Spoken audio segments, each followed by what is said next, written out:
Do you understand that it is your future that is on the line here? Do you understand that it is your future and all of the hopes and dreams that you had? Do you realize that you've been sold a bill of goods? And yes, you've been sold a bill of goods by the white supremacist system. You have been sold a bill of goods by a bunch of people, but I wanted to show you the folks who sold you most of this bad bill of goods right here. There they are. There they are right there. They told you, they gave birth to you, gave birth to your parents, told you to listen. They had your best interests at heart. Meemaw and Peepaw and whatever you want to call them.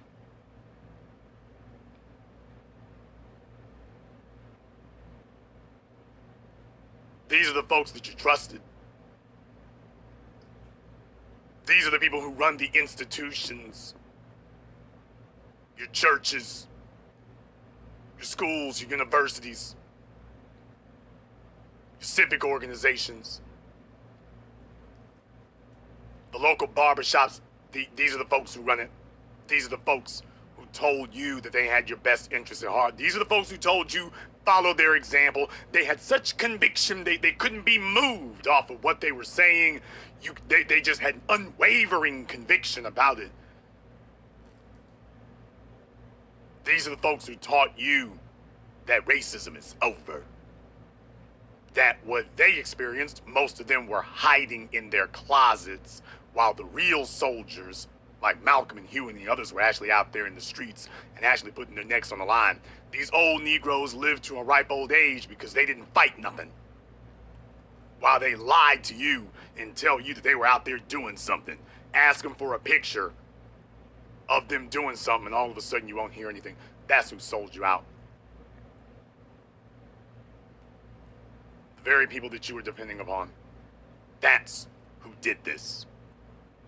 And this election was their last desperate gasp for relevance. It was their last pathetic attempt at standing in your way. They did nothing for you. And by propping up, they don't have a plan.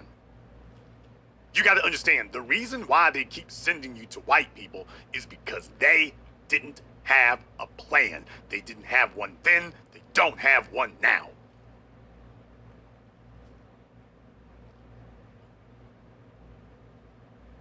They gave birth to you like dogs, dropping a litter of puppies. There was no plan.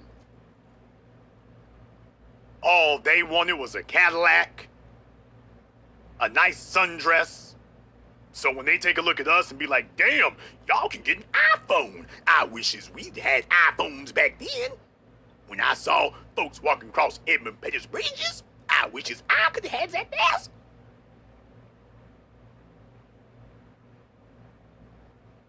I told you all a couple of weeks ago that colorism was an old nigga disease.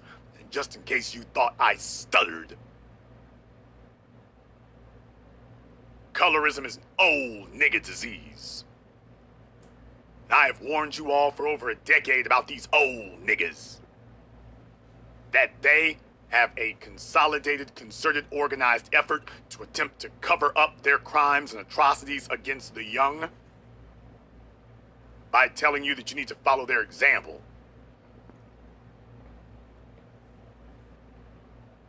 But they will not tell you what the result of those examples are. They told all of you that if you can buy a pair of Jordans and a cell phone, that you are proof that racism is dead.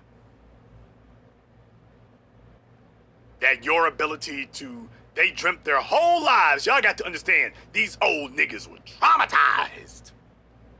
When F.W. Woolworth told them they couldn't come in his store, these old niggas were traumatized by that. Jewish people learned their lessons in Nazi Germany, but the old niggas of America never learned it. Not in mass numbers. Why, they dreamt their whole lives about finally getting into Woolworths, finally getting there.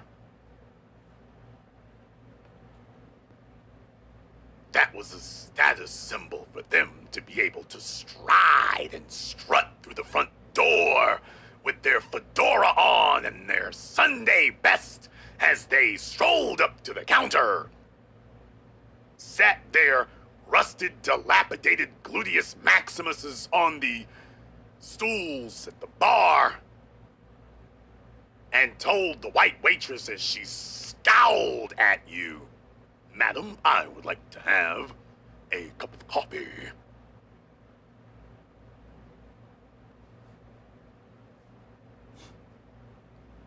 And so they've passed that on to you.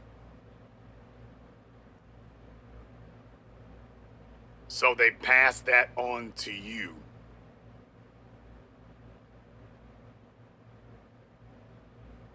They taught all of you to chase symbolism because all of them were so badly traumatized, and all of them dreamt their entire lives, their entire reason for being became get white acceptance or the symbolic verisimilitude thereof by any means possible.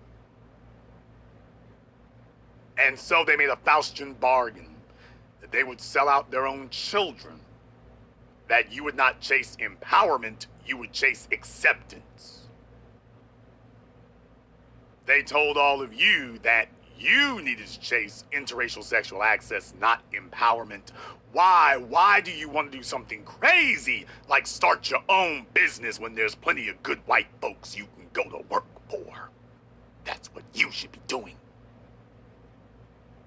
Why do you need to have your own black agenda to vote for? We got good white politicians who support you and they'll take care of you. Leave it up to them because you see, you ain't gonna get nothing done if you can't get white folks to agree to it. So you just need to let the white politicians, don't worry, they know best.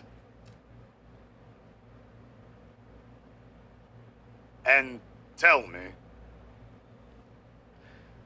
me, what has been your reward for listening to them? What has been the benefit that you've received? Why don't we go down the line? Racism is, of course, dead now and extinct now, right? I mean, it must be. They said it, they keep saying it. They keep telling, every time we remind them that the police are more brutal than they ever been, old niggas up here and tell you, well, that's your fault, you need to pull up your pants. Well, that's your fault, why'd you have to go out at night? Well, that's your fault, you must have did something. Because they don't want to sit up here and have to acknowledge that they didn't do anything. Because once you admit that, then you have to face the condemnation that follows. And they've spent their entire cowardly lives attempting to avoid that. And they have left you, the young, who should be spending your prime years of your life building the economic and social foundations and institutions that will carry us into the next 1,000 years. You are instead refighting the same old damn battles because these old bastards never did. No, they didn't fight it and lose. They never did. They got bought off.